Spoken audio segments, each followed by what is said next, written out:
Assalamualaikum warahmatullahi wabarakatuh. Perkenalkan, nama saya Aulia Rahimah. Saya peserta Letsar golongan 3 angkatan 6 kelompok 1 NDH 08 PBSDMD Pemerintah Provinsi Kalimantan Selatan. Tugas broadcast mind map sikap perilaku bela negara Letsar CPNS Provinsi Kalimantan Selatan dari tutor agenda 1 Dr. Abdul Haris SOS SHMSI. Pada kesempatan kali ini saya akan memaparkan mind map yang telah saya buat berisi tentang agenda 1 sikap perilaku bela negara. Pada agenda 1 ini sikap perilaku bela negara terdapat 3 modul di dalamnya, yaitu modul pertama tentang wawasan kebangsaan dan nilai-nilai bela negara. Modul kedua tentang analisis isu kontemporer. Modul ketiga tentang kesiapsiagaan bela negara. Mari kita masuk ke pembahasan yang pertama, yaitu wawasan kebangsaan dan nilai-nilai bela negara. Pada materi wawasan kebangsaan terdiri atas definisi sejarah bangsa, konsensus dasar, dan identitas negara. Definisi dari wawasan kebangsaan adalah cara pandang bangsa Indonesia dalam mengelola kehidupan sehari-hari yang berlandaskan dengan Pancasila dan Undang-Undang Dasar Negara Republik Indonesia tahun 1945 sebagai jati diri bangsa. Yang kedua, sejarah wawasan kebangsaan. Yang pertama dimulai dengan terbentuknya organisasi Budi Utomo pada tanggal 20 Mei 1908 yang dipelopori oleh para mahasiswa kedokteran Jawa yang berkumpul di Batavia atau yang dikenal dengan Stovia. Yang kedua yaitu Perhimpunan Indonesia atau PI. Merupakan organisasi pergerakan nasional pertama yang menggunakan istilah Indonesia. Bahkan menjadi pelopor kemerdekaan bangsa Indonesia di kancah internasional.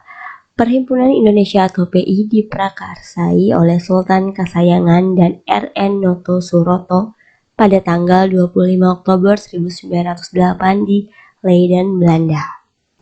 Yang ketiga yaitu Kongres Pemuda 1 dan 2. Kongres Pemuda 1 terlaksana pada tanggal 30 April 1926 dan Kongres Pemuda 2 dilaksanakan pada tanggal 27 sampai dengan 28 Oktober 1928. Yang keempat yaitu terbentuknya BPUPKI pada tanggal 1 Maret 1945 dalam situasi kritis yang dipelopori oleh Letnan Jenderal Kumakichi Harada. Yang kelima yaitu PPKI yang terbentuk pada tanggal 7 Agustus 1945. Konsensus dasar.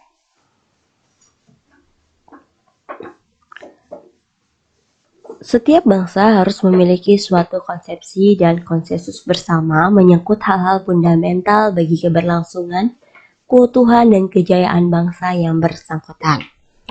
Indonesia memiliki 4 konsensus dasar, yaitu yang pertama adalah Pancasila, yang kedua adalah Undang-Undang Dasar Negara Republik Indonesia tahun 1945, yang ketiga yaitu Bhinneka Tunggal Ika, yang keempat adalah Negara Kesatuan Republik Indonesia. Yang keempat yaitu adalah identitas negara. Setiap negara memiliki identitasnya masing-masing. Sama halnya Indonesia. Indonesia memiliki bendera yang dinamakan dengan Sang Saka Merah Putih. Yang kedua, Indonesia memiliki bahasa persatuan yaitu bahasa Indonesia. Indonesia juga mempunyai lambang negara yakni burung Garuda Pancasila. Yang keempat, Indonesia memiliki lagu kebangsaan yaitu Indonesia Raya. Pada modul 1, kita akan membahas materi yang kedua, yaitu nilai-nilai bela negara. Nilai-nilai bela negara terdiri atas 2, yaitu definisi dan nilai dasar bela negara.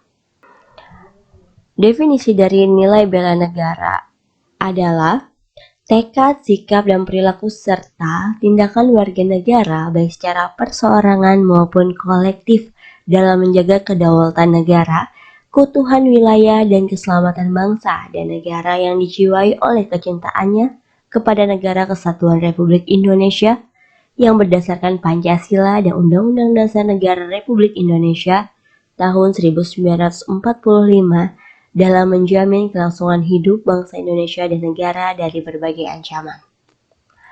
Nilai dasar bela negara. Yang pertama, cinta tanah air. Yang kedua, sadar berbangsa dan bernegara. Yang ketiga, setia pada Pancasila sebagai ideologi negara.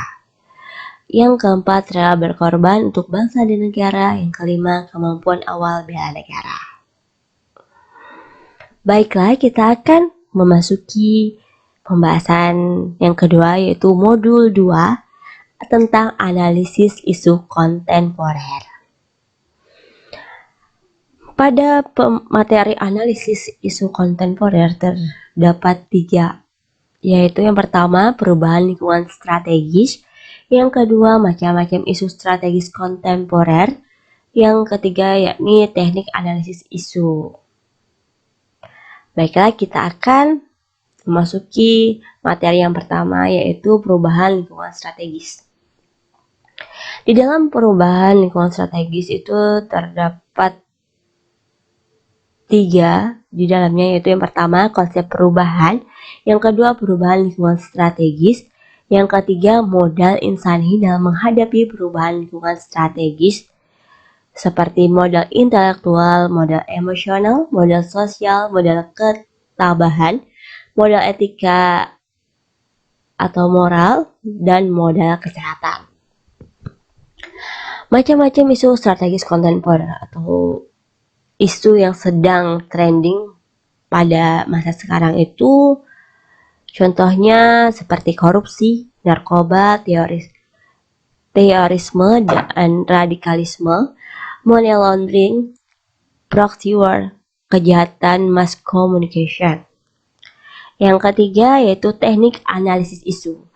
Teknik analisis isu itu terbagi atas 3, yaitu teknik tapisan isu, teknik analisis isu, analisis kesenjangan atau gap analysis. Modul ketiga yaitu kesiapsiagaan bela negara. Kesiapsiagaan bela negara itu ada 4 unsur di dalamnya, yaitu yang pertama kegiatan kesiapan bela negara, yang kedua rencana aksi bela negara, yang ketiga kemampuan awal bela negara, yang keempat kerangka kesiapsiagaan bela negara.